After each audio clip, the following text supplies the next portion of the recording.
उनमें ऐसा हमने कोई विधान आज तक कहीं नहीं पढ़ा कि कोई स्त्री भागवत की साप्ताहिकी अनुष्ठान करे। कई कारण हैं जिनके कारण वो अनुष्ठान सम्यक रूप से पूर्ण करने का अधिकार नहीं करती रखती। जैसे अनुष्ठान हुआ और वो मासिक धर्म से युक्त हो जाती है, अब वो अनुष्ठान कैसे पूर्ण करेगी? क्योंकि स्त्री शरीर में रजस्वला धर्म आता है और वो, हाँ, आपने अनुष्ठान लिया, अचानक क्रम बदला और वो हो गया, तो फिर कैसे मंच पर उस भागवत पर हम जाकर के वो लीला कथा का वर्णन करें? इस तरीके के बहाने बना दिए गए। दूसरा, जब आपको बाहर निकलने के लिए कहा जाता है, पहले व्यवस्थाएं वैसी नहीं थी। आज सब कुछ है, चाहे आप पैड्स ले लीजिए, आप और भी कई तरीके की अच्छी चीजें, सब आप नॉर्मली वर्क कर सकते हो। पहले कुछ भी नहीं था, तो पहले क्या करें? तो आपको घर के अंदर ही बंद रहना पड़ता था। आप जिस तरह के कपड़े इस्तेमाल करते थे, तो ऐसे रीजन थे नहीं करने के। बीच वाले आके काम खराब करते हैं। इतना शुरुआत जिसने की उसने एक अच्छे रीजन से की, बीच वाला आके काम बिगाड़ देता है। उसने बिगाड़ दिया ये बोल के अछूत है, ये है, वो है। भाई 9 महीने एक लड़की जब बच्चा पैदा कर रही होती है, वो पीरियड से नहीं होती है, और कहा भी जाता है ना कि बच्चे को खून से सींचा है। 9 महीने उसको पीरियड्स नहीं आ रहे, उस खून का इस्तेमाल तो हो रहा है ना बच्चे को सींचने में। अगर आपको लग रहा है वो खून इम्प्योर है, आप में से जितने हम सब बैठे सब इम्प्योर है, उसी खून से सबको सींचा गया है, इसलिए वो 9 महीने नहीं हुई। बाकी जो लास्ट में बचता है वो नेक्स्ट 40 दिन में निकल जाता है, तो इम्प्योर तो हो ही नहीं सकता। द्रौपदी जी के लिए वो उस वक्त रजस्वला अवस्था में थी जब भगवान आए। भगवान ने टच करने से पहले नहीं सोचा कि रजस्वला अवस्था में है। आप और हम कौन होते हैं सोचने वाले, ये मत करो वो मत करो। तो ये बातें बनाई गई। पहले रीजन अलग थे, सेफ्टी पर्पस था, आराम के लिए था, खान पान का पर्पस था। अब ये सब नहीं है। गांव का एक बच्चा जानता है इस बात को कि जब स्त्री का अपना धर्म हो तो विश्राम करे, पूजा, रसोई, अनुष्ठान इनसे दूर रहे, ये विधान है। अब यहां उदाहरण दिया जाएगा कि द्रौपदी जिस समय रजस्वला थी उस समय भगवान समा गए। अरे ओ,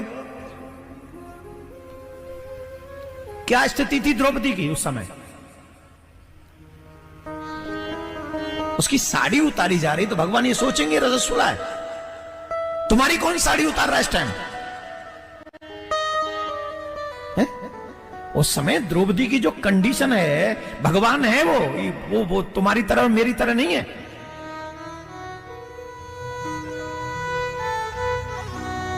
द्रौपदी की रजस्वला स्थिति है, लेकिन विपत्ति उस समय है तो भगवान वहां पहुंच गए। लेकिन द्रौपदी को छोड़ के दोबारा बताओ और कहां गए भगवान फिर इस स्थिति में? बोलो, बताइए हमें, एक उदाहरण दीजिए। एक तो भक्त पे विपत्ति आ गई इसलिए भगवान दौड़े। दूसरा उदाहरण, उसी रक्त से मनुष्य का जन्म होता है, निर्माण होता है। ये प्रकृति का नियम है, मेरा और तुम्हारा नहीं है।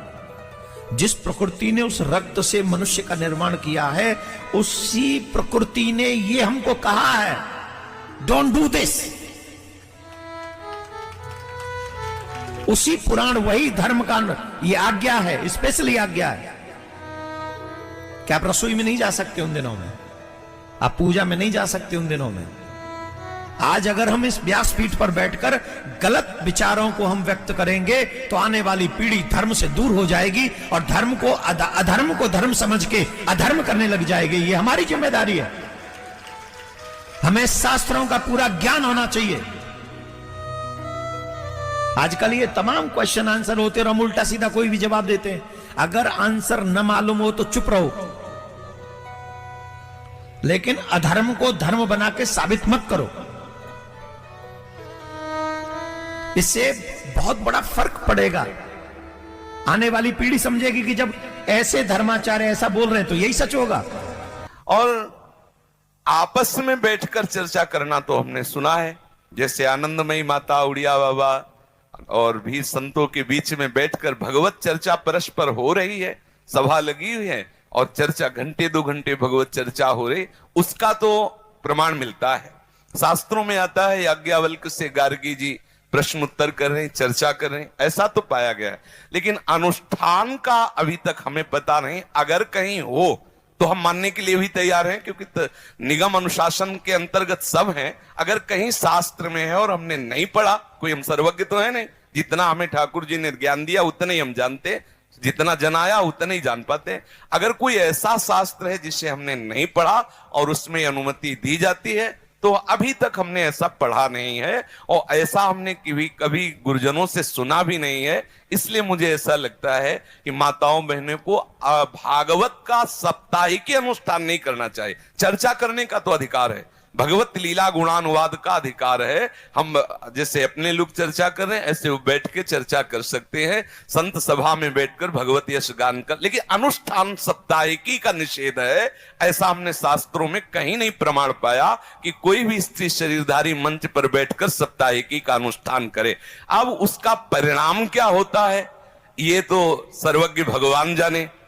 उसका परिणाम क्या होता है इतना जरूर हम कह सकते हैं कि अमंगल तो होगा नहीं, क्योंकि भगवत चर्चा करने वाले का अमंगल नहीं हो सकता, ये तो पक्का है। ये बात जरूर है कि वो अनुष्ठान मंच का विधान नहीं हमने पढ़ा है, लेकिन ये जरूर है कि कैसे भी किसी भी तरह से भगवत यश श्रवण या कथन किया जाए उसका अमंगल नहीं हो सकता, ये हम बता रहे हैं। परिणाम क्या होगा ठाकुर जी जाने, क्योंकि वो परिणाम का ठीक निर्णय वही धर्म का कर सकते हैं। अपनी भावना से इतना जानते कि मंगल भवन का यश गाने वाले का कभी अमंगल नहीं हो सकता है।